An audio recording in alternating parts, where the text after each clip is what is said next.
there, and welcome to the Ether Exposé with your host Claire, bringing you all the Ethereum gist that went down last week. Whether you're in for the code or you're just here for the vibes, there's an update for you. Let's get it. Coming in hot, the US House passed two landmark bills for crypto, one being the Genius Act, which creates a national framework for stablecoin issuers, and the Clarity Act, which outlines how digital assets are regulated and by who. It aims to define the rules between the SEC and CFTC, also address insider trading, and give legal pathways for DAOs. Together, these two bills that have been passed mark a very big step towards a clear and a more stable crypto regulation. Moving over to the research corner. The ecosystem had its full focus last week on the Amsterdam headliners, and we got to see the various picks from all the client teams, with EPBS being the most frequented and the most supported for the update. We also see Fosso moving around, but you would officially get to see the final decision come the 21st of August because that's the deadline for the headliner pick. During the All-Credevs execution call number 216, the developers decided to remove EIP 7907 from the Fusaka update to avoid delays, though this EIP might return during the Amsterdam update. Definite 3 still targets this week for its launch, specifically July 23rd, so do keep an eye out for that. Now, onto the juicy stuff, ecosystem drama.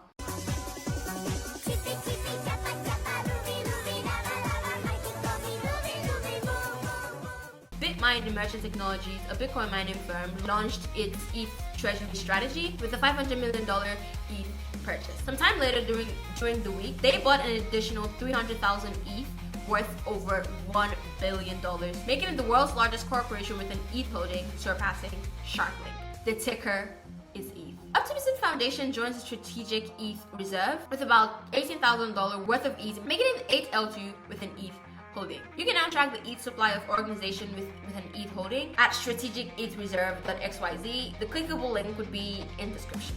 Amongst all the other interesting things that happened this week, I think the most insane would be BTCS borrowing $2.34 million USDT on Aave to buy more ETH. In specific figures, they bought 2,731 ETH, boosting their total ETH holding to 31,855. That is insane, but we love insane, and we support it. Sherlock, a security firm in collaboration with the Ethereum Foundation, announced their audit contest for the Fusaka update coming towards the end of the year. The contest aims for a secure and smooth deployment of the EIPs during the update. Do keep an eye out for more deeds on this. Base came in popping with new updates towards the end of the week, led by the launch of the new Base app, Coinbase's non-custodial wallet focused on social and app discovery. It features a smart wallet, secure chats, social feed, and payments, and access to over 1,000 applications. It was built on Farcaster's social graph and opens the door for developers to launch their own applications directly onto the app. Alongside the Base app, they also launched the Base Account SDK, bringing features like signing with Base, sub-accounts, and Base Pay, a USDC payment tool already set to integrate with Shopify checkout. That, I must say, is an interesting way to end the week. Stay based, guys. Here's what happened with your favorite project last week. Orb Social launched a username marketplace. Paragraph also launched a new feature called Coins that enables users to earn directly from their supporters without subscription. Eula Finance launched their DeFi-powered credit card. And finally, Boundless, a zero-knowledge verifiable compute layer, launched their mainnet beta. Some important metrics of the week. Aave achieved $50 billion in total value locked.